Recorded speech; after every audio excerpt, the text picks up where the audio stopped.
Buenas tardes a todos, ¿cómo están? Buenas Espero que se encuentren muy tardes, bien. Sebastián.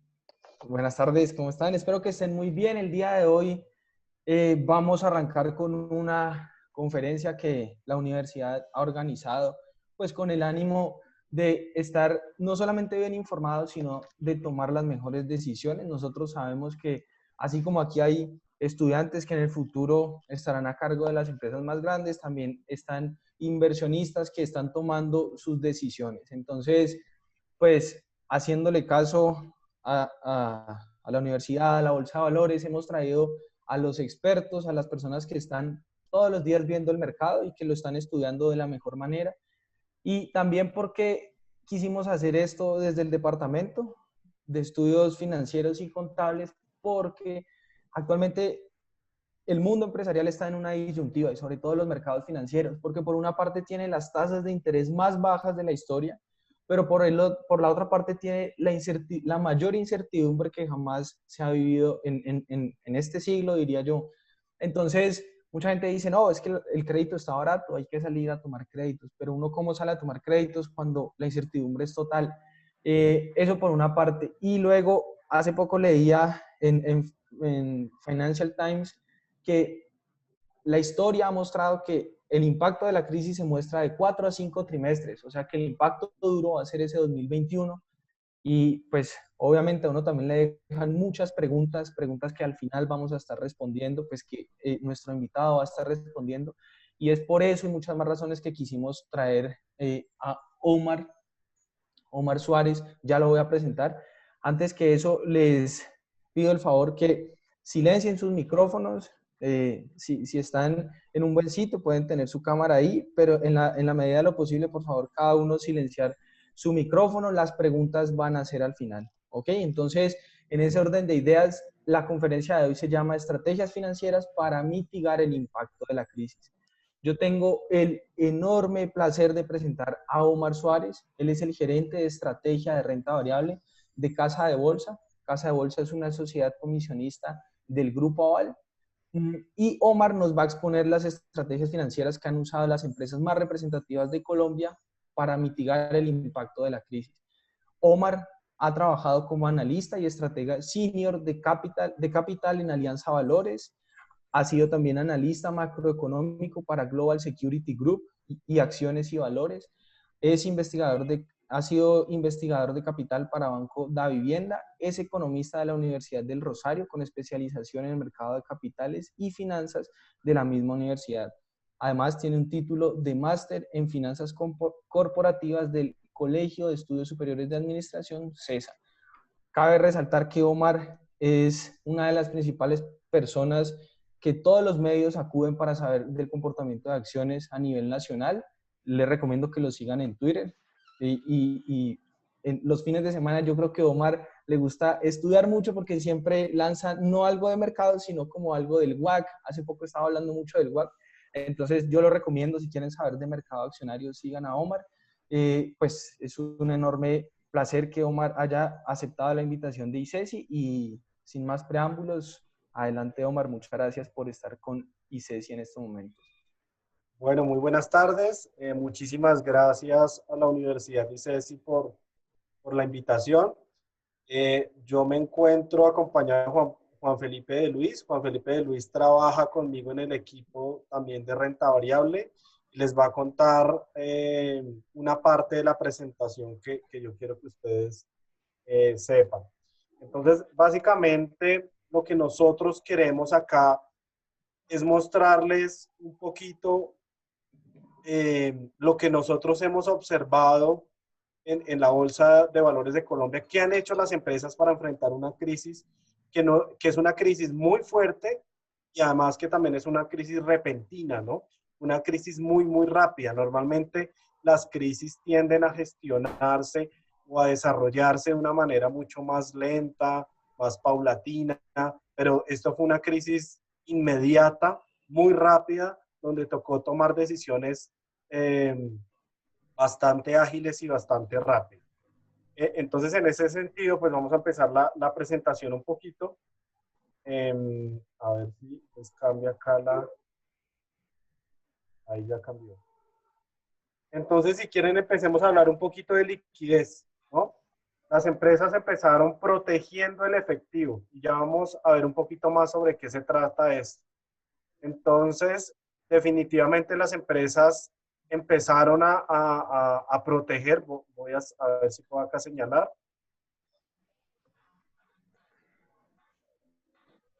Listo, ahí creo que ya se ve.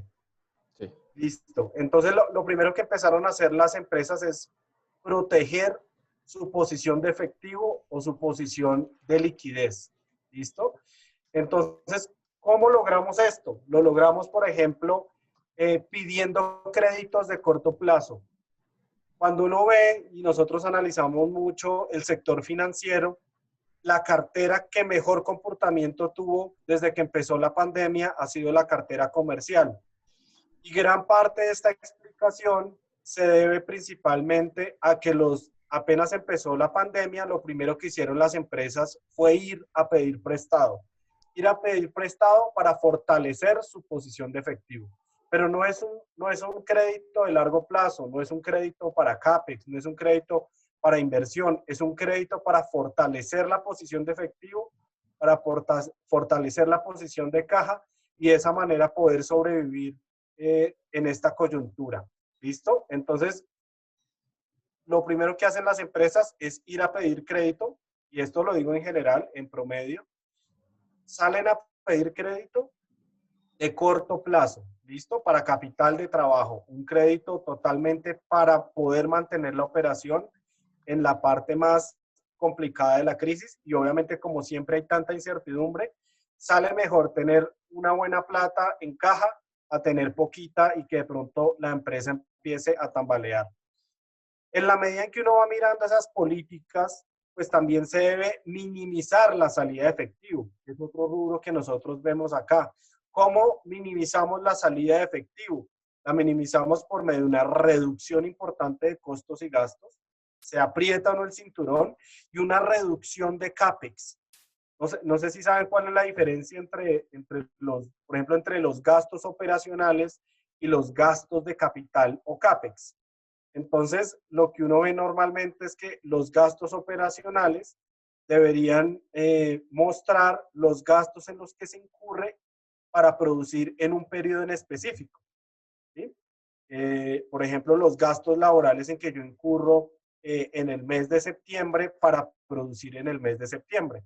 El CAPEX, que son los gastos de capital, ya son gastos donde me generan utilidades o ventas o beneficios más a largo plazo, ¿sí? Entonces, por ejemplo, todo el tema de fábricas, de edificios, maquinaria, esa es la diferencia entre un gasto y un CAPEX. Entonces, hay gastos, costos y gastos operativos que son fundamentales para la operación del negocio. Ahí esos no se pueden tocar. Obviamente uno siempre trata de optimizar la operación, de tratar de mirar a ver, y es un análisis de compañía a compañía, cómo hace uno para reducir los costos y los gastos al máximo, ¿no? Y la reducción de CAPEX, básicamente lo que uno puede hacer es aplazar el CAPEX estratégico, ¿sí? Aplazar el CAPEX que no se necesita en el momento. Por ejemplo, si yo estaba haciendo unas obras de expansión de una fábrica, pues definitivamente en el momento álgido de la crisis yo prefiero no seguir quemando plata, no seguir invirtiendo, más bien protejo el efectivo, dejo esa obra ahí quieta, si no es absolutamente necesario para la operación de la empresa, pues yo definitivamente puedo dejar de estar quemando esa plata adicional o de estar invirtiendo esa plata para poder proteger mi efectivo. Entonces, definitivamente, uno busca mantener el CAPEX de mantenimiento, ¿sí? Que es como ese CAPEX necesario para que la empresa funcione. Definitivamente, uno cuando hablaba, por ejemplo, con compañías como Cementos Argos, CLH, nos decían, hay un CAPEX mínimo que nos toca mantener. Si no le hacemos mantenimiento a las plantas de cemento, un mínimo mantenimiento nos va a salir más caro en el futuro. Así que ese tipo de mantenimiento no se puede aplazar. ¿Listo? Mientras tanto, que hay otro tipo de CAPEX, que sí es un CAPEX más estratégico, más de ampliación, que ese tipo de CAPEX sí se puede aplazar. ¿Listo? A ver, seguimos en la siguiente diapositiva. Entonces, en la siguiente diapositiva hablamos de la importancia de los créditos de corto plazo que yo hablé al principio, ¿no? Y son unos créditos de corto plazo que se necesitan para robustecer la posición de efectivo de la compañía. Acá hice una frase: aplazar CAPEX sin sacrificar crecimiento de largo plazo. Entonces, hay que tener mucho cuidado con saber qué nos dejamos de gastar y qué seguimos gastando, tanto en términos de costos y gastos como en términos de CAPEX. Y acá hay algo muy importante y es el manejo del capital de trabajo. Digamos que las cuentas más importantes del capital de trabajo que uno ve, digamos, en las materias de finanzas, es las cuentas por cobrar, los inventarios y los proveedores. Entonces, definitivamente uno quiere cobrar más rápido esas cuentas por cobrar, ¿no? Uno quiere que esas cuentas por cobrar se conviertan en efectivo lo más rápido posible y así obviamente me entra más caja a mi empresa. ¿Cuál es el problema? Pues que la gente en esta crisis, al tener que al tener que cerrar sus negocios, las ventas se desplomaron, pues ya no es tan fácil poder cobrar esas cuentas por cobrar y convertir en efectivo esas cuentas por cobrar, que eso es lo que uno quisiera salir a cobrar, eh, tratar de convertir eso en efectivo, pero obviamente la coyuntura para todos fue difícil y muchas veces pues no era fácil. Por ejemplo, eso lo veíamos en las compañías como el Pay o TIN, que son de vehículos inmobiliarios, que arriendan, por ejemplo, locales comerciales. Pues usted iba a cobrar el arriendo y definitivamente, ¿qué le decían? Le decían: no, pues no hemos vendido, nos tocó cerrar el local, condónenos una parte de la deuda, difiéralo, pero en este momento no le podemos pagar, hagamos una negociación. Entonces uno quisiera que desde el punto de vista de capital de trabajo, poder cobrar esas cuentas por cobrar, poderlas convertir en efectivo, pero obviamente choca con una realidad donde el otro lado de la negociación pues no tiene la capacidad para poder pagar. Entonces, por eso es difícil convertir eso en efectivo, pero eso debería intentar la empresa. Obviamente las empresas con buen margen de rentabilidad siempre son empresas que resisten más a las crisis, ¿no? Porque el punto de equilibrio está más bajo. ¿Eso qué quiere decir? Que la caída en ventas puede ser mayor sin generar utilidad, sin generar pérdida operativa. Entonces, en ese sentido, las empresas que tienen mejor margen operacional, mejor margen EBITDA, mejor margen neto, se pueden dar el lujo de permitir que sus ventas caigan, no sé, un 20%, mientras que otras compañías con un margen de rentabilidad mucho menor, ese 20% de caída en ventas ya está generando una caída importante o una pérdida operativa. ¿Listo? Entonces, el tema del margen de rentabilidad juega un papel fundamental también en la capacidad que tengan las compañías para aguantar las crisis. En esta diapositiva, básicamente vemos un poquito de uno donde podría empezar a reducir esos costos y gastos, ¿no? Entonces yo veía que muchas empresas empezaban a decir: bueno, si se va un empleado porque consiguió una mejor oportunidad laboral o porque se quiere independizar o por X o Y razón, no vamos a reemplazar a los que se van. Entonces, más bien le vamos a poner más trabajo a los que se quedan. Esa fue una de las políticas que yo vi y que observé en diferentes emisores.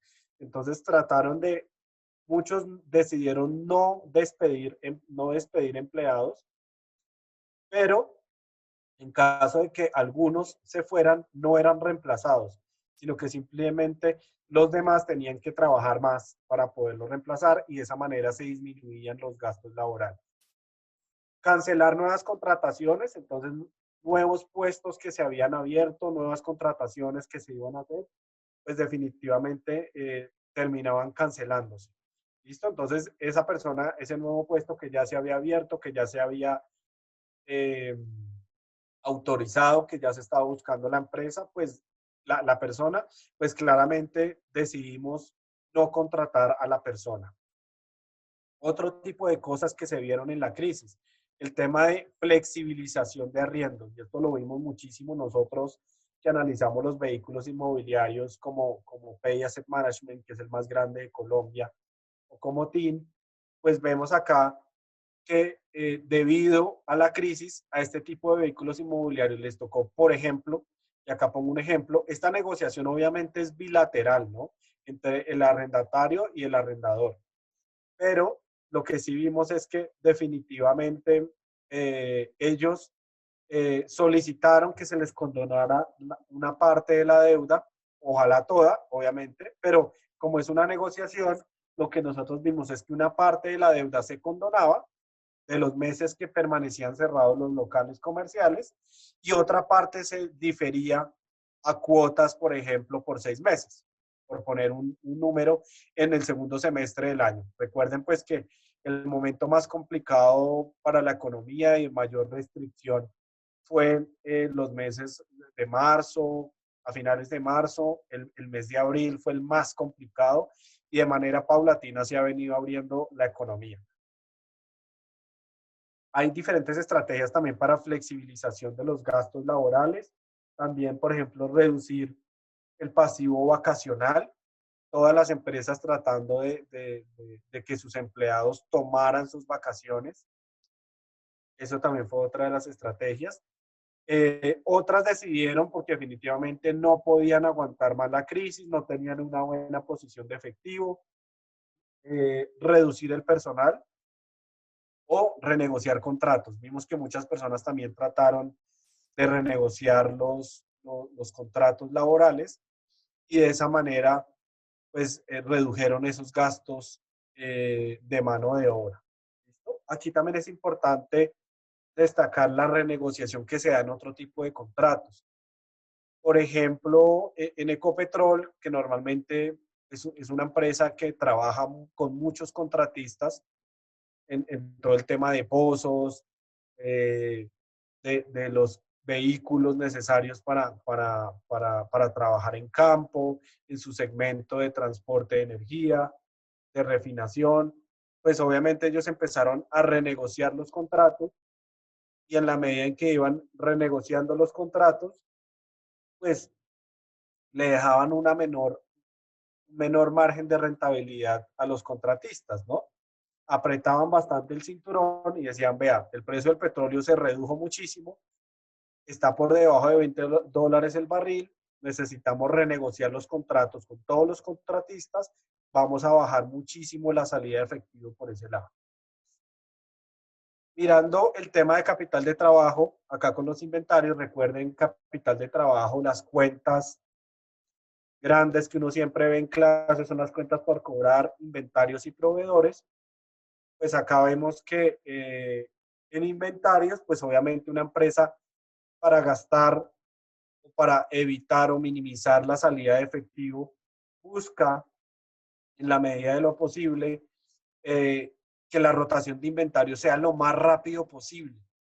¿Sí? Entonces uno quiere que en la medida en que se va vendiendo, yo voy pidiendo nuevo inventario, nueva materia prima, me va saliendo muy rápido. Casi no tengo inventario en las fábricas o casi no tengo inventario almacenado, porque obviamente eso es un costo de oportunidad.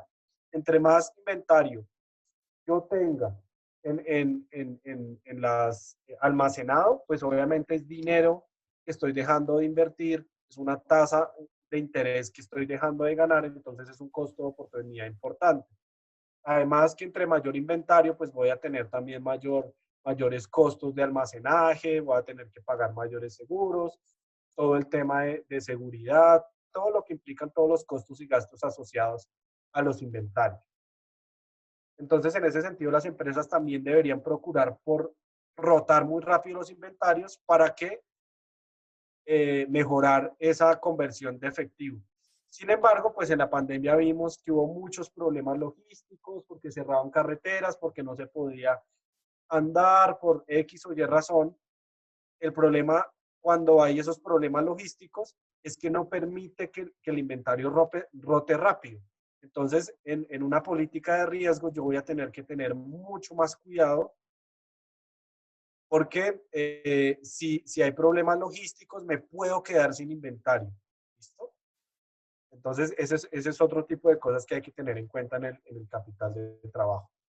Y el tercer rubro que nosotros hablábamos, cuentas por cobrar, inventarios y en este caso proveedores, pues muchas empresas tratan de apalancarse con los proveedores, ¿sí? Y es que le dicen al proveedor, no, espere, si antes yo le pagaba a 30 días, déjeme por la crisis y yo le pago a 60 días. Entonces ahí yo estaría financiando 30 días más de capital de trabajo y de esa manera yo estaría protegiendo mi posición de efectivo o de liquidez de la compañía. Sin embargo, lo que nosotros vimos en las empresas en bolsa era todo lo contrario, que las empresas antes redujeron el apalancamiento con proveedores porque al ser empresas tan grandes, con buena posición de caja, consolidadas, muy bien gestionadas y administradas, lo que hicieron fue darle la mano a los proveedores, les pagaron más rápido para que estos proveedores no se quebraran. Entonces, empresas como Éxito, como Ecopetrol, la mayoría de empresas como están en bolsa son grandotas, son bastante grandes, pues lo que hicieron es tratar de pagarle más rápido a los proveedores para que la caída en ventas de estos proveedores no generara una posible quiebra de estos. Entonces, digamos que es un gesto que desde el punto de vista financiero, pues obviamente uno lo que debe hacer es todo lo contrario, alargar ese periodo de pago a proveedores para financiarse y ganar unos días de efectivo, pero pues dada la magnitud de este tipo de empresas, pues lo podían hacer, podían darse el lujo de hacer eso. Acá pues en esta diapositiva también vemos un poquito las facilidades que dio el gobierno, los subsidios, ¿no? Entonces las empresas tienen que evaluar y en lo posible tratar de aprovechar todos los subsidios del gobierno. Acá puse, por ejemplo, el subsidio del 40% de un salario mínimo que planteó el gobierno y que han aprovechado muchas empresas y también el subsidio a la prima de mitad de año, ¿no? Entonces, ese tipo de subsidios también puede ayudar mucho para minimizar la salida de efectivo. Acá hay un tema bastante importante y es un tema de cómo podemos medir esta posición de caja que tenga la compañía.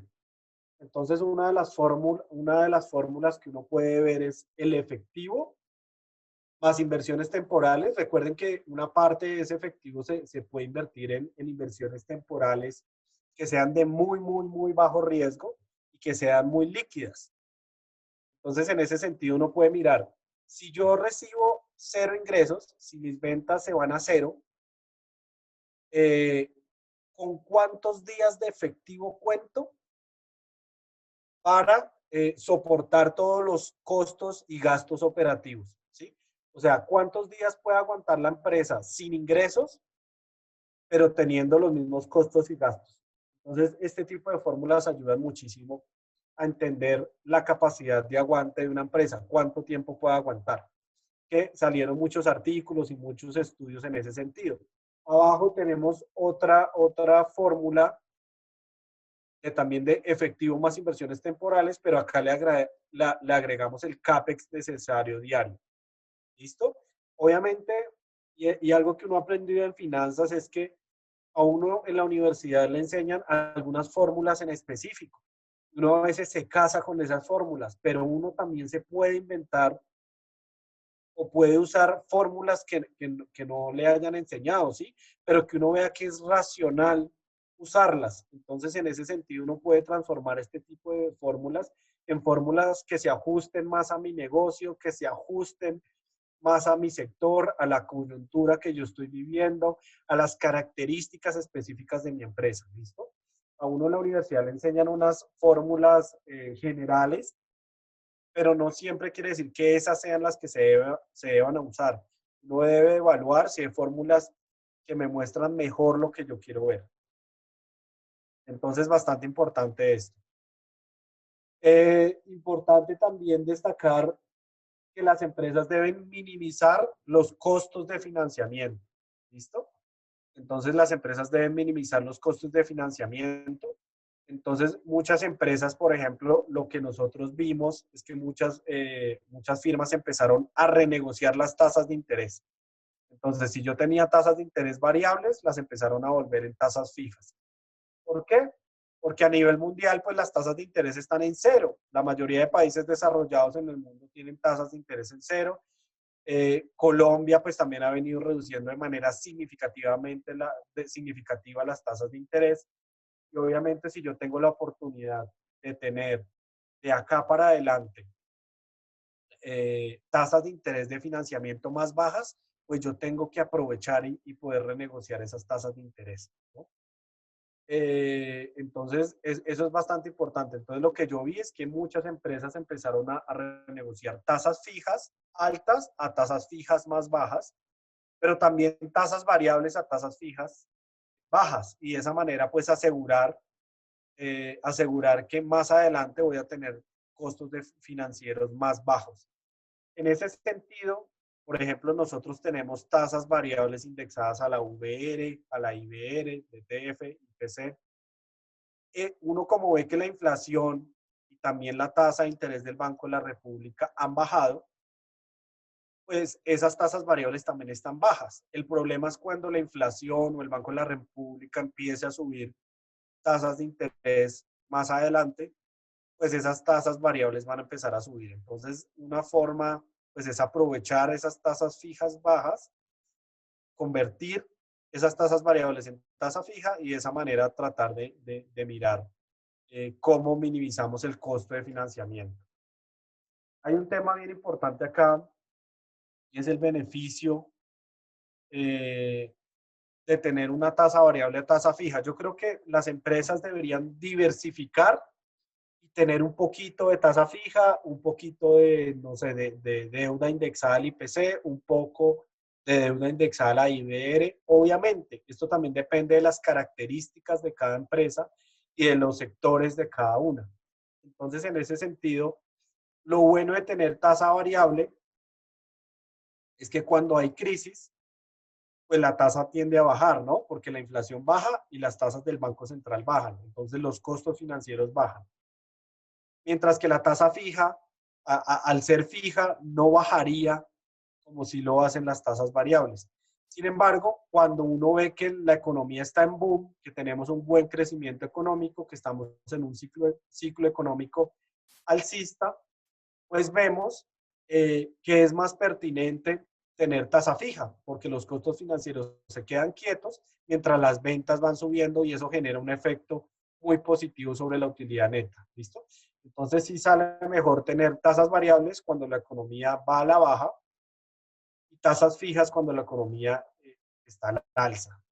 Pero digamos ya que nosotros empezamos a ver el piso de las tasas de interés, pues cada empresa va mirando cómo toma decisiones, aprovechar esas tasas de interés bajas para tener unos gastos financieros mucho menores de aquí en adelante en los últimos años.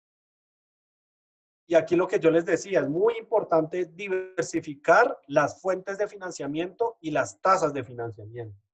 Entonces, en ese sentido, como fuentes de financiamiento, uno puede ver, le pido créditos a bancos, pero también diversificar a diferentes bancos. Le puedo pedir a diferentes bancos, puedo emitir bonos en el mercado de capitales, también puedo emitir acciones, ¿sí? Acciones ordinarias o acciones preferenciales. Es diversificar las fuentes de financiamiento siempre es una recomendación y también diversificar las tasas de financiamiento, como yo les decía anteriormente, ¿listo? Y ahí digamos que les expuse las cualidades de hacer ese tipo de cosas. Lo que vimos en esta crisis es que a pesar de la alta aversión al riesgo, el miedo, el impacto económico tan fuerte, una vez el mercado se empieza a calmar, los bancos centrales a nivel mundial empiezan a inyectar muchísima liquidez. Hay mucho dinero en el mundo y eso genera más tranquilidad, ¿no? Y lo que vimos es que hubo un apetito muy importante y en este momento lo estamos viendo en el mercado de bonos, en el mercado de renta fija. Y por eso muchos emisores colombianos empezaron a hacer emisiones de deuda, tanto a nivel local como a nivel internacional. Entonces, por eso es que mucha gente critica de la economía está muy mal, El golpe ha sido muy duro, todavía hay mucha incertidumbre y a pesar de eso los mercados muestran un apetito importante para financiar empresas. Entonces vimos que el B2 Cover es más o menos, si yo pido 100 pesos y el mercado me demanda 300 pesos, tengo un B2 Cover de 3 veces. Es decir, el mercado me está demandando 3 veces lo que yo quiero recoger en financiamiento.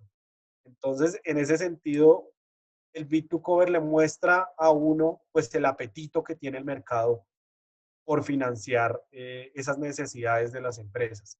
Y obviamente también, aunque al principio de la crisis de la pandemia vimos un incremento muy fuerte en las tasas de interés de los TES, pues lo que vimos es que rápidamente también disminuyeron y empezamos a ver una caída muy fuerte. Es decir, los emisores colombianos en renta fija podían financiarse a tasas bajas y lo han venido haciendo tanto a nivel local como internacional, a pesar de la alta incertidumbre de la crisis económica que se está viviendo. Entonces, obviamente los emisores locales pues trataron y han tratado de aprovechar estos beneficios. Listo. Entonces, acá es importante destacar un perfil de la deuda distribuida en el tiempo. ¿Qué significa esto?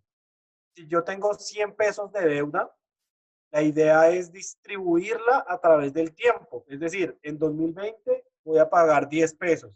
En 2021, 15 pesos. En 2022, 5 pesos. En 2023, 10 pesos. La idea es que en ningún momento la deuda se me concentre de manera relevante en ningún año en específico, ¿sí? Y de esa manera yo puedo administrar de manera más eficiente, de manera más tranquila, sin tanta presión, la liquidez de mi empresa. Entonces, tener un perfil de la deuda distribuido en el tiempo me permite que si me coge una crisis, pues ya sé que en ningún año voy a tener un vencimiento de deuda importante, ya sea de bonos o de bancos. Entonces, aquí otra cosa que es importante destacar cuando uno decide, por ejemplo, muchas empresas, y uno lo mira, de pronto es más barato financiarse con bonos. ¿Sí? En algunas coyunturas sale mucho más barato financiarse con bonos que con créditos. Sin embargo, en caso de una crisis, pues es mucho más fácil renegociar un crédito con un banco porque prácticamente es una negociación bilateral, mientras que negociar con los bonos, pues recuerden que los bonos los compran muchísimos inversionistas. Entonces, al comprarlos muchos inversionistas, pues claramente es muy difícil renegociar un bono, porque hay muchas partes, hay muchos intereses en la mitad. ¿Listo? Entonces, a pesar de que los bonos puedan llegar a ser una, una, una forma de financiarme de manera mucho más barata, pues tiene sus pros y sus contras. Entonces, por eso la recomendación siempre es diversifique sus fuentes de financiamiento. No dependa de una sola fuente de financiamiento, no dependa de un solo banco. Mire cómo busca levantar ese capital de diferentes maneras. Otro tema que sale muy importante en las crisis es la venta de activos para mejorar la liquidez. ¿Listo? Y la venta de activos para mejorar la liquidez es básicamente, como necesito plata, mi empresa está en apuros, pues salgo a vender activos no estratégicos, activos no operativos, activos donde su rentabilidad es baja. Voy y miro a ver cómo mi empresa puede seguir operando, pero vendiendo este tipo de activos. Y esto también le brinda una oportunidad al otro lado, ¿no? Y es que definitivamente hay empresas, hay inversionistas que aprovechan que estas empresas que están en problemas salen a vender activos valiosos a precios muy baratos, entonces deciden comprar esos activos que tal vez en la coyuntura no sean tan rentables, pero que en el largo plazo sí van a tener una buena rentabilidad. Entonces compran activos baratos, buenos activos a precios baratos. Acá básicamente lo que hacemos es ponerles algunos indicadores importantes de apalancamiento. Deuda EBITDA, el deuda neta EBITDA, por ejemplo, es importante tener un bajo nivel de apalancamiento. Por ejemplo, muchas personas que no conocían muy bien a Ecopetrol se preocupaban por Ecopetrol y preguntaban, no, pero ahora con ese precio del petróleo por debajo de $20 el barril, el WTI alcanzó a caer a números negativos, algo nunca antes visto. Obviamente fue un tema de contratos, pero el precio del petróleo estuvo muy, muy mal eh, a finales de marzo y también en el mes de abril, que fue cuando alcanzó su mínimo. Nosotros estamos relativamente tranquilos con Ecopetrol. ¿Por qué? Porque Ecopetrol entró a esta crisis, lo cogió con unos niveles de endeudamiento o apalancamiento muy, muy bajos. Una relación de deuda neta EBITDA alrededor de una vez. Es decir, que Ecopetrol sí que tenía todo el espacio para pedir crédito, para emitir bonos y de esa manera poder pasar bien la coyuntura. En cambio, otras petroleras en el mundo las cogió con un nivel de apalancamiento muy alto y la capacidad de esas compañías para poder pedir endeudamiento o apalancamiento adicional era bastante escaso. ¿Listo? Entonces, estas son algunas de las medidas de apalancamiento o de deuda que podemos observar. Deuda EBITDA, deuda neta EBITDA y la cobertura de intereses que nos muestra cuántas veces mi EBITDA corresponde a mis intereses. ¿Listo? Entonces, acá mira la capacidad de la compañía para poder cumplir con sus obligaciones financieras de intereses. Acá hay otra que es intereses más servicio de la deuda, es decir, la amortización de la deuda. Le dicen es que usted no solo tiene que pagar intereses, sino que también tiene que pagar la deuda que se vence ese año. Obviamente ya vimos que esta deuda se puede renegociar si así se desea, ¿no? Y obviamente es una renegociación que va con el banco con ciertas condiciones. Muchas empresas también prefieren no utilizar el EBITDA, sino el flujo de caja libre, porque el flujo de caja libre pues ya incorpora también los movimientos de capital de trabajo, de impuestos y de CAPEX. Entonces el flujo de caja libre pues es mucho más limpio frente al EBITDA. El EBITDA no está teniendo en cuenta los gastos en CAPEX y tampoco el capital de trabajo y el tema de impuestos. ¿Listo? Entonces, lo que les digo, acá les contamos un poquito y en las clases normalmente en las universidades muestran las fórmulas más importantes, las que uno en general debería usar, pero pues uno las debería adecuar a las características de su empresa y de su sector. Otra cosa que las empresas hicieron mucho fue el waiver. ¿Qué es un waiver? Es más o menos la flexibilización temporal de las condiciones de covenants. Entonces, antes de dar un crédito a un banco, antes de emitir bonos, los inversionistas o los bancos le dicen a la empresa, le ponen unas condiciones. Le dice, usted no se puede pasar de una relación deuda-EBITDA de 3 veces. Usted no puede estar por debajo de una relación EBITDA sobre intereses de 2 veces. Entonces, lo que busca el waiver es flexibilizar esas condiciones de covenants de manera temporal. Esto lo hizo, por ejemplo, Cementos Argos, le dijo a las calificadoras, le dijo a los bancos, le dijo a los tenedores de deuda de Cementos Argos, les dijo, yo sé que ustedes me tienen un covenant de 4 veces deuda EBITDA,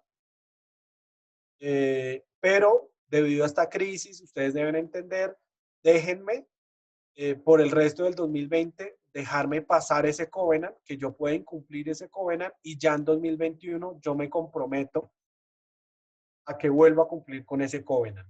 ¿Listo? Entonces, esto también es una práctica muy recurrente en las diferentes empresas. Acá importante, pues las buenas relaciones, ¿no? Si yo quiero tener mejor financiamiento en las crisis, pues debo tener una muy buena relación con los bancos, una muy buena relación con el mercado de capitales, ser confiable, y eso va acá también, el buen gobierno corporativo, la buena reputación, pues hace que los bancos me presten con mayor tranquilidad, que el mercado me preste cuando yo necesito, y también genera la buena reputación, la transparencia, el buen gobierno corporativo genera una mejor relación con los clientes, con los proveedores y con los compradores, ¿no? Los clientes me compran si yo soy una empresa confiable, transparente, con buen gobierno corporativo. Acá simplemente quería mencionar la importancia de los fondos de capital privado y los fondos de capital riesgo para financiar las empresas. Esta es una industria que hasta ahora es naciente en Colombia, pero que considero que es muy importante impulsarla porque disminuye la posibilidad de quiebra de las empresas, sobre todo las pequeñas, ¿no? Recuerden que los fondos de capital riesgo invierten en compañías en una etapa mucho más temprana, mientras que los fondos de capital privado invierten en compañías en una etapa de maduración ya más mediana. No son empresas grandes tampoco, pero ya con una reputación, con una historia, ya un poco más posicionados en el mercado. Entonces, estos fondos de capital privado y fondos de capital riesgo son fundamentales para inyectar capital a las empresas que lo necesiten, tanto en momentos de crisis como en momentos que no son de crisis. Y de esa manera, pues vemos que ellas pueden ayudar muchísimo a las empresas que lo necesiten, no solo con capital, sino también con todo el conocimiento, con la experiencia, con la mejora en la gestión de la empresa. Y el apalancamiento operativo, no sé si saben qué es el apalancamiento operativo, pero acá básicamente el apalancamiento operativo, como ustedes lo pueden ver acá, es la relación de costos fijos sobre costos variables. Entonces yo quiero una empresa que tenga la menor proporción de costos fijos. Porque si yo tengo la menor proporción de costos fijos, si se me caen mis ventas, yo voy a querer que mis costos también se me caigan. Y de esa manera afectar de la menor posible, afectar lo menor posible, pues mis márgenes de utilidad. En cambio, si yo tengo una compañía con un costo fijo muy alto, si se caen mis ventas, mis costos y gastos van a caer en una mucho menor proporción y mis márgenes van a sufrir muchísimo. Entonces, acá es bien importante tener en cuenta también que queremos compañías con el menor apalancamiento operativo posible, es decir, la menor relación de costo fijo sobre costo variable. ¿Por qué? Cuando yo tengo compañías con un alto apalancamiento operativo, es decir, con altos costos fijos, siempre las utilidades operativas van a variar en mayor proporción a las ventas. Claro, cuando todo está bien, cuando la economía está en auge, cuando las ventas están yendo bien, ese tipo de compañías, pues si aumentan las ventas, las utilidades van a aumentar en mayor proporción. Así que yo voy a estar feliz por tener un mayor apalancamiento operativo en épocas de vacas gordas. Pero en épocas de vacas flacas, cuando las ventas se me caen, la utilidad se me va a golpear muchísimo, va a caer en una proporción mucho mayor que las ventas. Entonces, eso es lo malo, digamos, de tener una estructura de costos donde el costo fijo pese mucho más que el costo variable. ¿Listo? Entonces, en época de crisis, ¿qué buscan hacer las empresas? Minimizar la relación de costo fijo en la estructura total de los costos de las compañías. Acá lo que habíamos mencionado es a mayores márgenes de rentabilidad, mayor flexibilidad financiera, que era lo que yo les decía.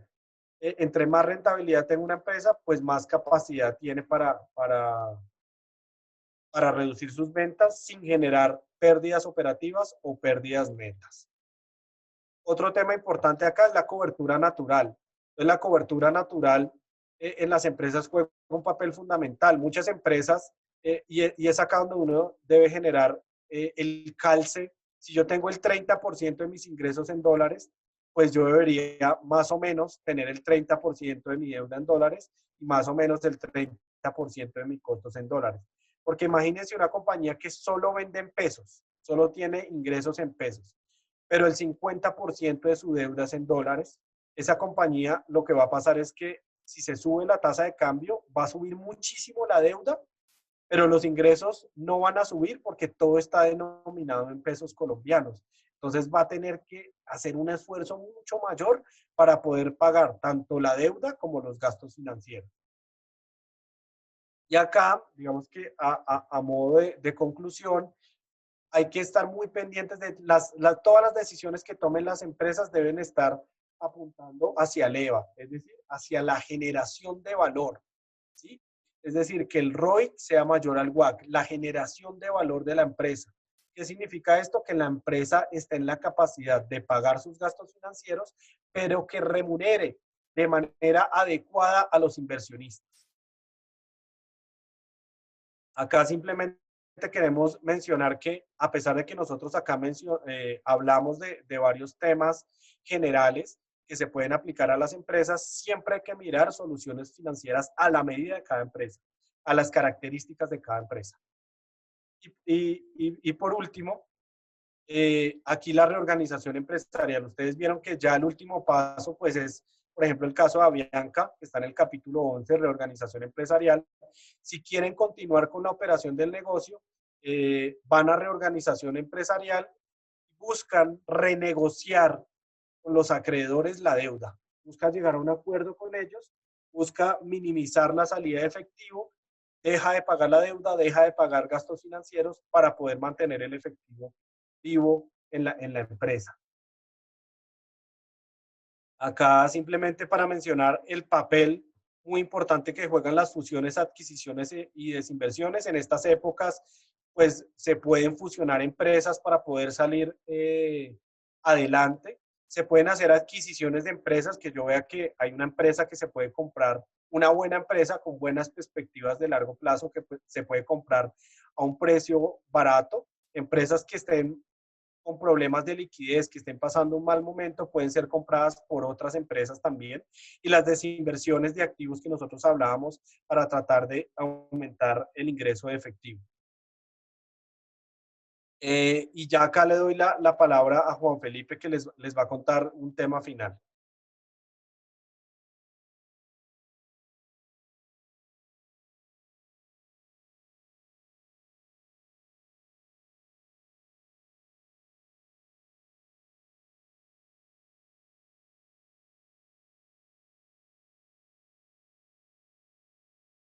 No sé si Juan Felipe tiene cerrado el micrófono. Yo no le estoy escuchando.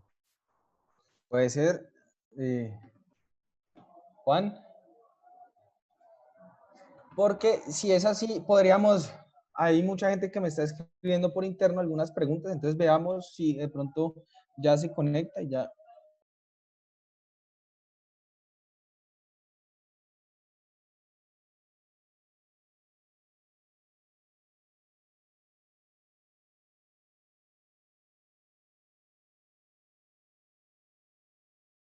Pues no sé si quieres, nos vas haciendo las preguntas, a ver si Juan Felipe puede conectarse. Aló. Ya, ahí lo escuchamos, Juan Felipe. Ok. Qué pena con ustedes, se me dio un problema aquí con la conexión. Ya, perfecto. De una. Listo. Entonces, bueno, antes que nada, y pues siguiendo con la presentación que como tal le preparó Omar, quería pues darles las gracias por el espacio a Omar y pues a la Universidad de ICESI. Entonces, en la diapositiva número 29, les queríamos traer a colación un tema, digamos, que también hemos identificado como bastante importante en medio de una coyuntura tan retadora como la actual. Básicamente, pues son tres temas. Uno es la diversificación geográfica de las empresas. En este caso aquí queríamos mencionar el tema de ISA. ISA es una compañía que como tal concentra sus actividades en tres negocios principalmente, en transmisión de energía, concesiones viales y, bueno, en una menor medida en telecomunicaciones. Entonces, ISA es una de las compañías con una diversificación geográfica, digamos, relevante de las empresas que cotizan en el mercado accionario colombiano. Entonces, es una compañía que tiene presencia en Brasil, en Colombia, en Perú y en Chile principalmente. Y básicamente la diversificación geográfica lo que le ha permitido a ISA, y lo que le permite a ISA actualmente, es mitigar la exposición regulatoria a una sola jurisdicción. ¿Por qué hablo de regulatoria? Porque, digamos, estos negocios como transmisión de energía y concesiones viales son altamente regulados, es decir, digamos, tienen un bajo riesgo de demanda y pues también tienen una predictibilidad en la generación de flujos de caja pues importante, y en ese sentido esa diversificación geográfica, le permite a compañías como ISA mitigar esa exposición regulatoria, no solamente un país como Colombia, sino pues a diferentes países, y en ese sentido pues es un aspecto positivo. En el caso, por ejemplo, de la diversificación de productos, queríamos hablar sobre Nutresa. Nutresa, digamos, al igual que ISA, ha sido una de las compañías digamos, del mercado accionario colombiano que como tal ha experimentado un bajo impacto por la coyuntura derivada del COVID-19. En el caso de Nutresa, lo que hemos visto es que tiene una alta diversificación por negocio. Entonces, como lo pueden observar en la diapositiva, en la parte inferior están todos como tal los negocios, digamos, que hacen parte del portafolio de productos de Nutresa. Entonces, pues tiene galletas, cárnicos, chocolates, cafés, el negocio, digamos, de Tres Montes Duquetti, alimentos al consumidor, helados y pastas. Y lo que hemos observado, por ejemplo, en este primer semestre del año es básicamente un buen comportamiento de segmentos como cárnicos, como galletas y pastas, por ejemplo, mientras pues segmentos como helados o como alimentos al consumidor se han visto, digamos, impactados por la coyuntura actual. Entonces, en ese sentido, esta diversificación de productos, digamos, ha sido un aspecto bastante positivo para la compañía y que le ha permitido como tal mitigar el impacto por la coyuntura actual.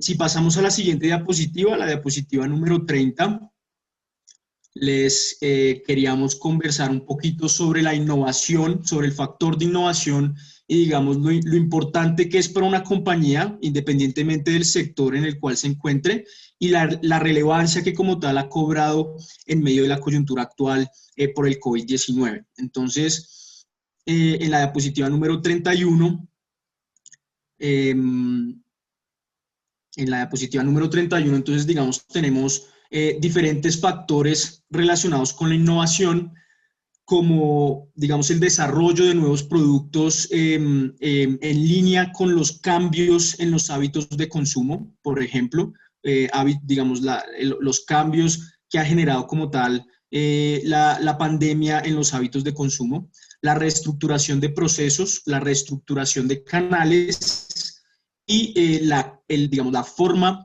de hacer negocios, el cambio en la forma de hacer negocios. Entonces, aquí queríamos traer a colación principalmente el tema de los bancos.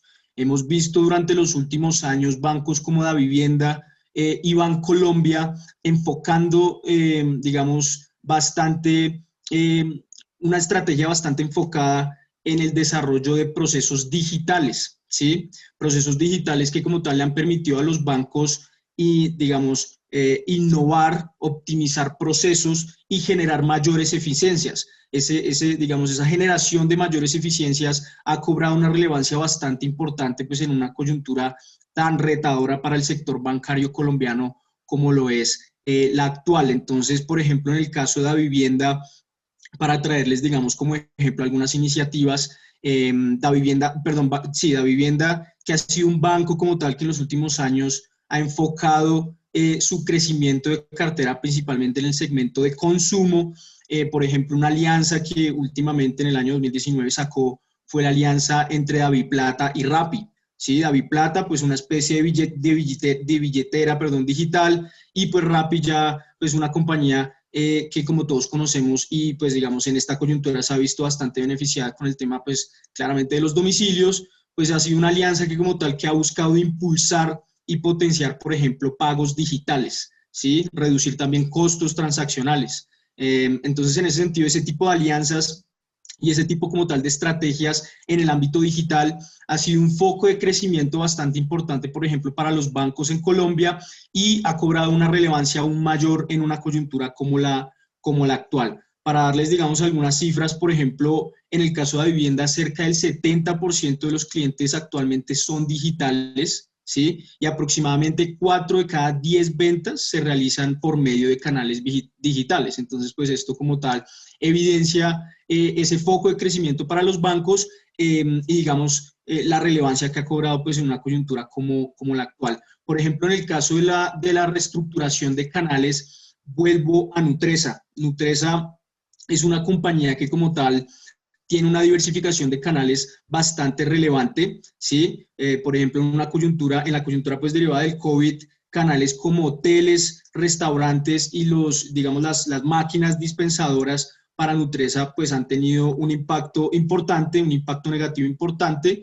No obstante, canales como el tradicional, donde encontramos tiendas de barrio y autoservicio, y canales como el moderno, quiero decir, supermercados y formatos de descuento, que representan el 74% de las ventas totales de Nutresa, no se han visto afectados por la coyuntura. Entonces, un tema bastante importante que hemos, digamos, venido analizando para las compañías como tal que cubrimos del mercado accionario y que pues representa definitivamente un aspecto positivo para mitigar la afectación de la coyuntura actual.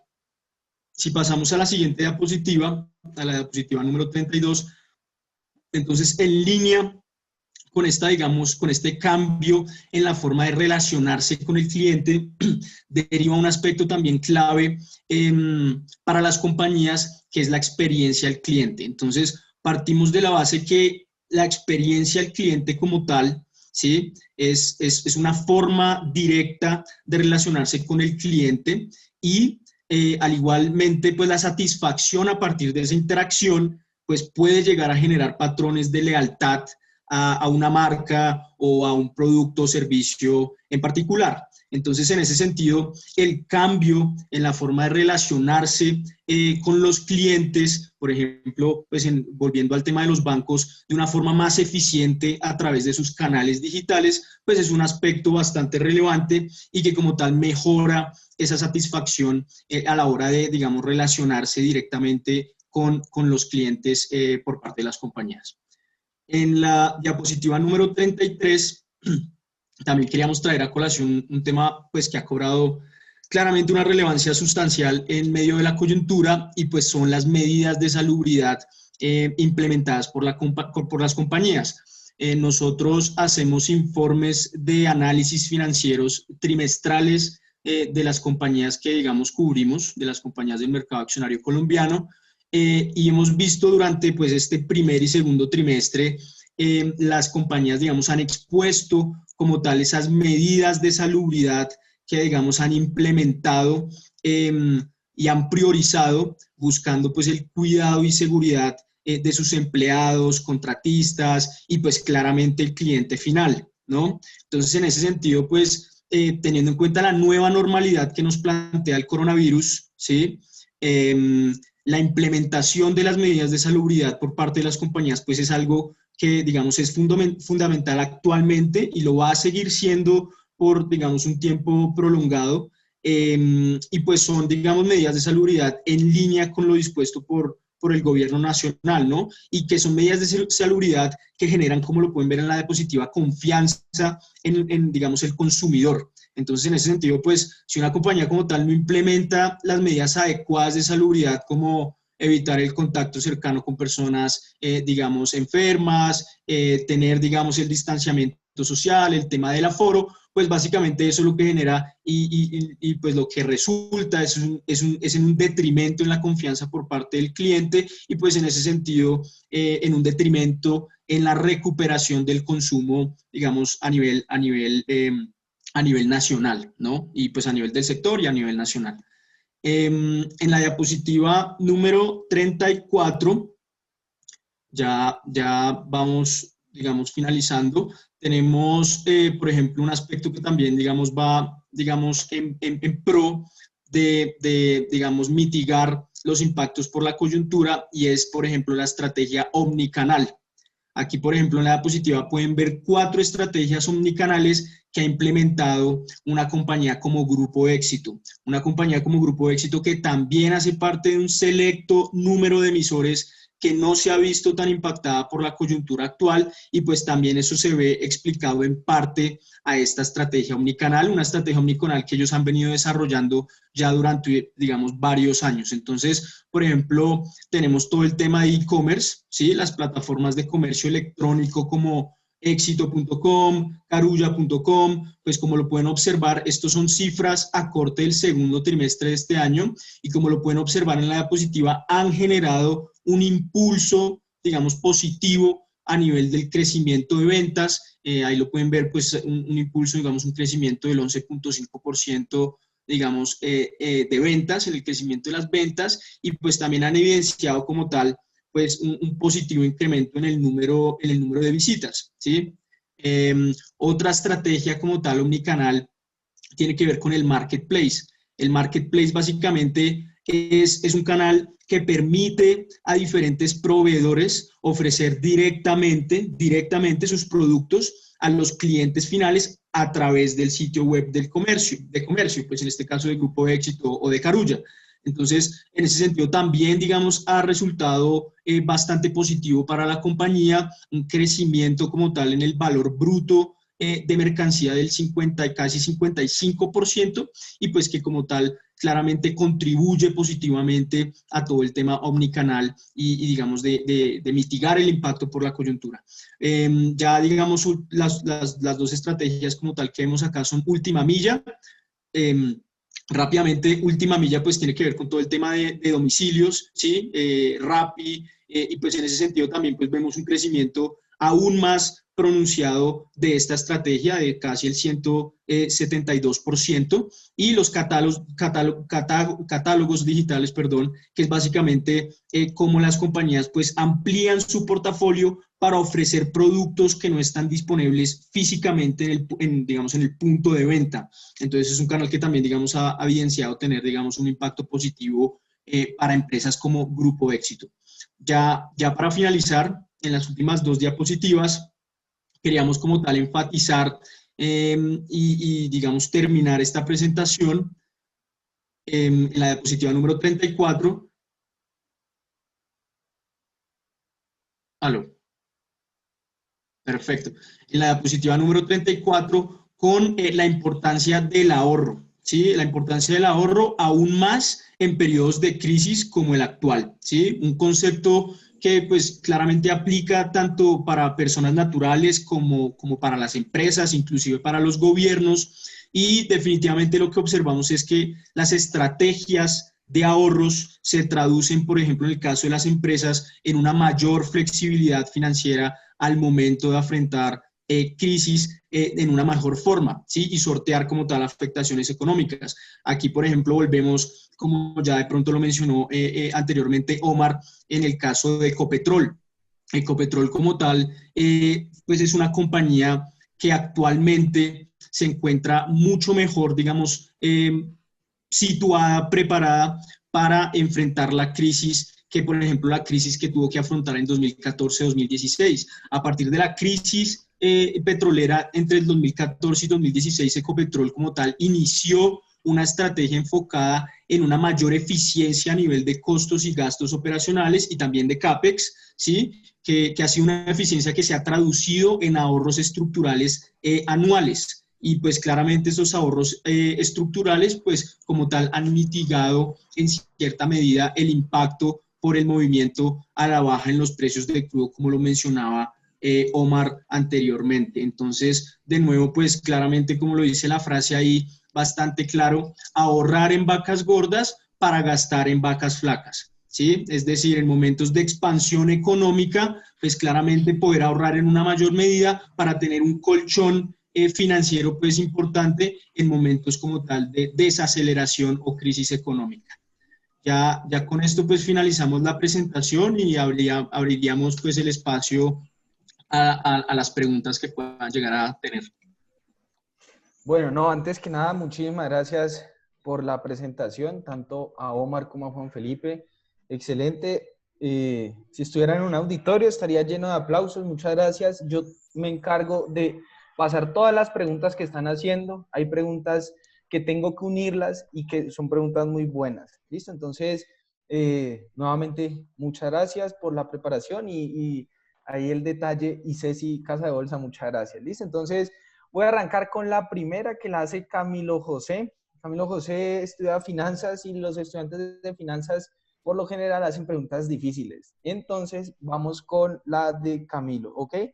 Camilo dice que no todas las empresas han podido, o sea, renegociar y disminuir sus costos fijos. Entonces, él enfoca la pregunta en qué otras estrategias financieras pueden existir específicamente para sectores muy golpeados, tales como el sector turístico, sectores de retail que no pueden, digamos, que no son tan grandes para tener locales propios y que no pueden darse, pues no tienen el poder de negociación para renegociar, digamos, el precio de los alquileres que por cierto están por las nubes. Entonces, pues me parece esa pregunta, ¿qué hacer para esos sectores que les queda muy difícil renegociar porque no son tan grandes y no tienen tanto poder de negociación? ¿Qué otras estrategias financieras y qué hacer ahí con esos arriendos tan caros? Bueno, pues digamos que esta presentación está diseñada primero para empresas más grandes, ¿sí? Son las empresas que nosotros analizamos en bolsa, pero obviamente también aplica para empresas pequeñas. Los bancos se han abierto unas líneas de crédito y el gobierno ha respaldado líneas de crédito con garantías, ¿no? Son recursos que vienen del fondo de garantía. Y el fondo de garantías lo que busca es que los bancos, lo que busca es garantizar los créditos de empresas pequeñas para capital de trabajo y para pago de nómina. Entonces, lo que hace el gobierno es respaldar en un 80 o 90% ese crédito, es decir, que si la persona no paga, bueno, si la empresa no paga, en este caso, si la persona no paga, el gobierno asume el 80 o el 90% de esa pérdida, ¿sí? Entonces, obviamente, ya el banco no estaría asumiendo la misma pérdida. Este tipo de estrategias las implementa el gobierno para mitigar el impacto que pueda tener en el banco, porque obviamente el banco, al haber tanto riesgo, pues no va a querer prestarle a cualquiera, ¿sí? No va a querer prestarle a todo el mundo, sino que va a ser muy, muy, muy estricto en mirar y en analizar a quién le presta. Pues yo creo que definitivamente acá todas las estrategias que nosotros mencionamos son bastante importantes. El tema de renegociación de créditos es una de los factores o de las estrategias que nosotros mencionamos. Ese tan solo fue uno. Pero también hablamos de reducción de costos y gastos, renegociación de contratos, aplazar las inversiones, ¿sí? Minimizar la salida de efectivo, tratar de minimizar también los costos fijos, aprovechar los subsidios del gobierno al 40% de la nómina y de la prima. Obviamente hay medidas que son muy personalizadas a cada empresa, pero creo que acá dimos muchas que uno tiene que empezar a explorar. Estas son las mínimas estrategias financieras que uno debería implementar o tratar de implementar en su empresa, que nombramos bastantes. Entonces, en ese sentido, si bien la mayoría de empresas en Colombia son pequeñas, la mayoría son pymes, son pequeñas y medianas empresas, renegociar con un banco un crédito podría darse, pedir un crédito respaldado en el Fondo Nacional de Garantías también podría darse, pero podríamos reducir costos y gastos al máximo. El tema de la renegociación de un arriendo, eso se dio incluso en personas naturales, en sus casas o comercios, no tiene que ser alguien grande. Nosotros vimos que, vea señor, usted es el dueño del local, pero yo en todo el mes de abril, todo el mes de mayo no pude abrir, entonces pues o sea, se escapa de mis manos, es un tema exógeno.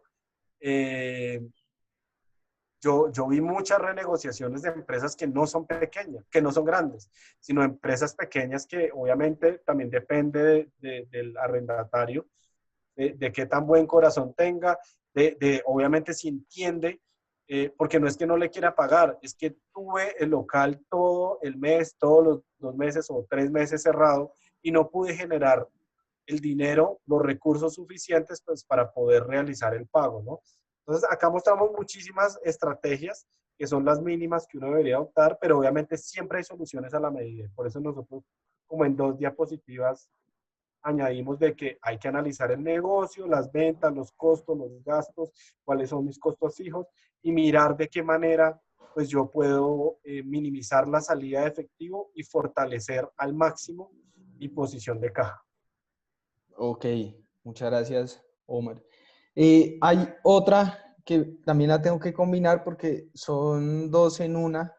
Viene de Daniela y dice, y la combino con respecto al decreto 1235 del 14 de septiembre de este año del Ministerio de Hacienda, que ya las empresas, las SAS, las empresas sociedades por acciones simplificadas van a poder emitir bonos. Entonces,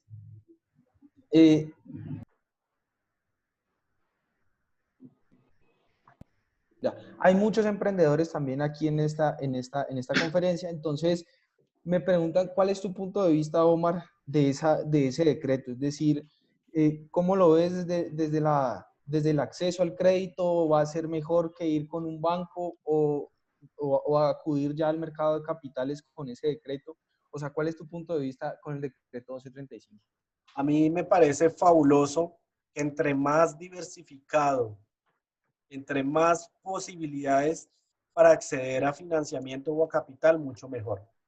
Por eso nosotros acá hablamos de créditos, hablamos de bonos, hablamos también de fondos de capital riesgo, que son para empresas muy pequeñas, fondos de capital privado, pero también existen otras formas de financiamiento, ¿no? Por ejemplo, el crowdfunding. La Bolsa de Valores de Colombia ya de manera muy regulada ha lanzado y le ha ido muy bien, ha recogido una cantidad importante de capital con Ascenso. Entonces, entre más, entre más apoyemos a las empresas pequeñas y medianas, pues mucho mejor porque las mayores generadoras de empleo en Colombia son las pymes. Entonces, debemos ayudar a las pymes, debemos facilitarles la posibilidad de acceso al capital. Y por eso nosotros también hablábamos de la necesidad de desarrollar toda una industria de fondos de capital privado y de fondos de capital riesgo para que inyecten capital a las empresas y no solo capital, sino también conocimiento para mejorar y optimizar la gestión de las empresas. Entonces, en ese sentido, me parece bastante bueno que las empresas pequeñas, y eso es algo que siempre lo ha pedido las pymes, puedan acceder a capital por medio del mercado de capitales, porque definitivamente el mercado de capitales se ha convertido en un mercado muy exclusivo solo para empresas grandes. Entonces, ojalá si yo puedo acceder también como empresa pequeña a, a, a este financiamiento, pues a mí me parece fabuloso. Ahí el gobierno emitió también varias reglas de juego en cuanto a garantizar las emisiones de bonos. Entonces, no solo garantizar los créditos, sino también garantizar las emisiones de bonos. ¿Listo? Para empresas pequeñas, de montos pequeños, que son realmente las que necesitan garantizarse y así generar confianza en los inversionistas para que no solo inviertan en empresas AAA o en empresas muy, muy grandes.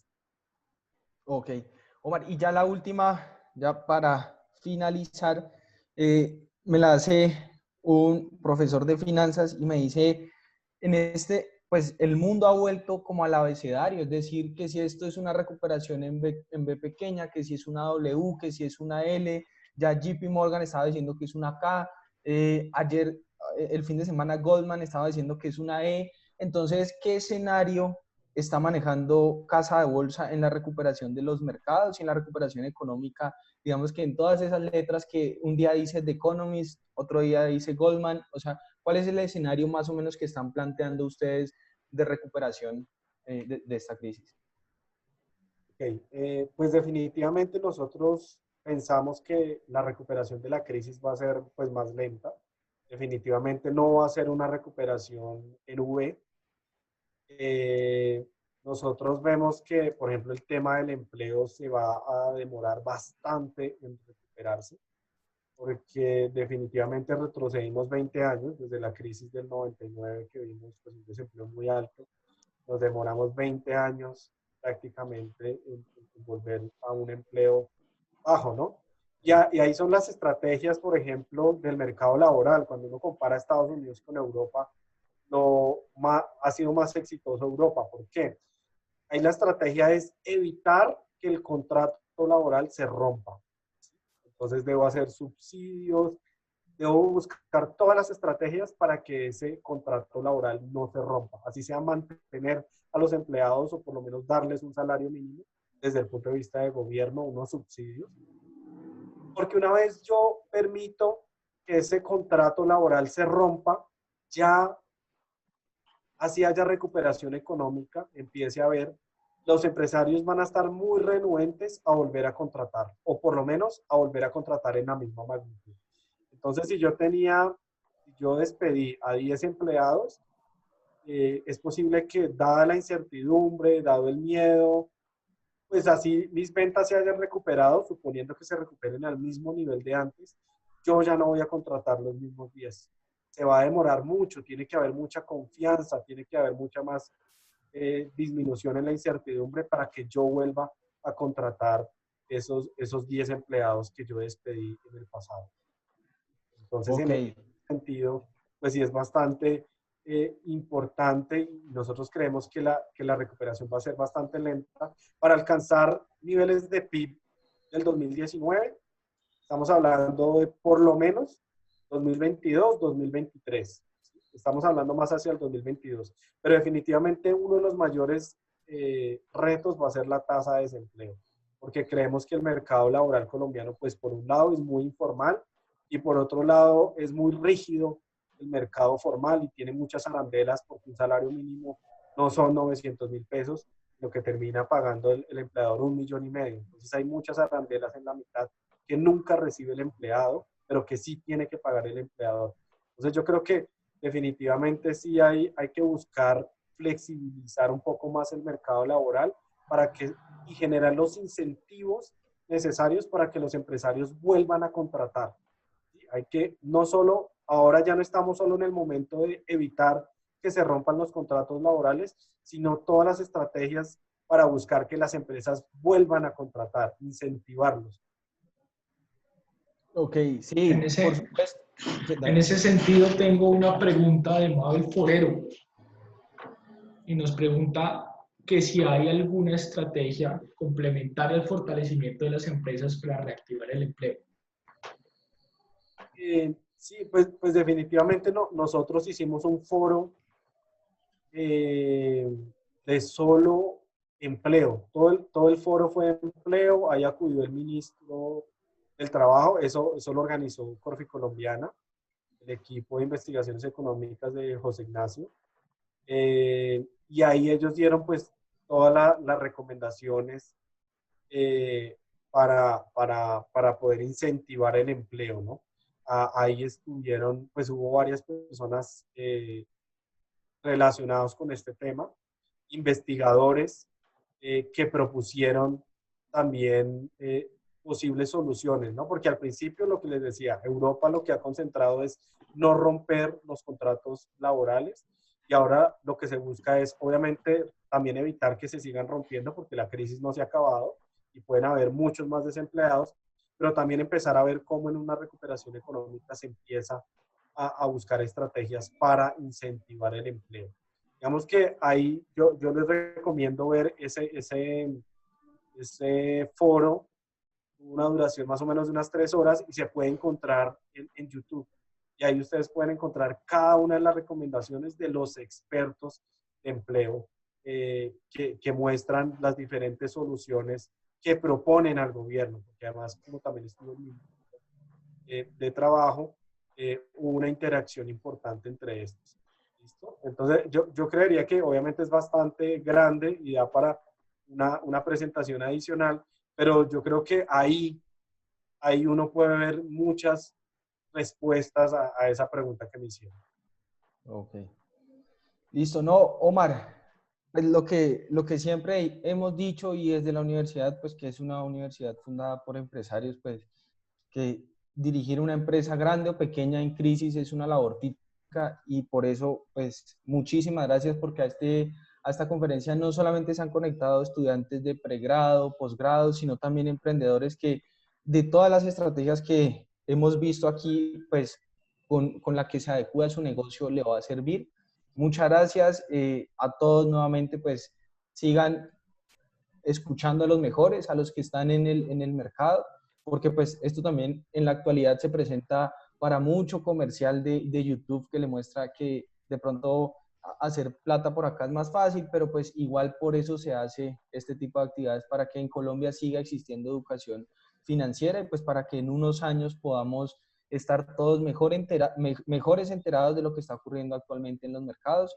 Muchísimas gracias. Espero que sea una de las tantas charlas que nos acompañe Omar en la Universidad de ICESI, y pues ha sido un gustazo y muchas gracias por la dedicación. También a Juan Felipe, excelente las diapositivas, y creo que fueron muy enfocadas también en los pequeños, y gracias nuevamente.